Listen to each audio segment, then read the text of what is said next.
Agad namang inalmahan ng rapper na si Omar Baliw ang di umano'y walang permisong paggamit ng kanyang kanta bilang campaign jingle ng senatorial aspirant at Kingdom of Jesus Christ Pastor Apollo Kibuloy na nakakulong ngayon.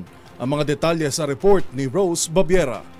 Nilinaw ng rapper na si Omar Manzano o mas kilala bilang Omar Baliw na wala siyang kinalaman sa paggamit ng kanyang awitin sa campaign jingle ng kumakandidato para senador na si Pastor Apollo Kibuloy.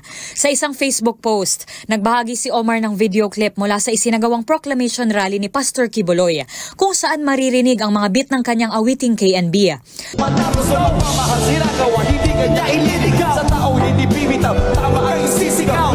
Umalma ang rapper na wala siyang kinalaman dito at ginamit ito ng walang pahintulot mula sa kanya. Sa post, pinasaringan pa ng rapper ang pastor at sinabing hindi pa raw ito nakaupo ay nagnanakaw na ito kaagad. Kasunod ng pabirong tanong kung pwede ba itong ipabarangay. Sa ngayon, wala pang pahayag na inilalabas ang kampo ni Kibuloy ukol sa nasabing issue.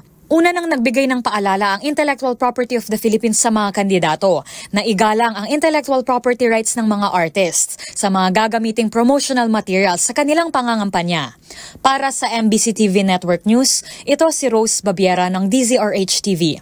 Una sa Pilipinas, una sa Pilipino.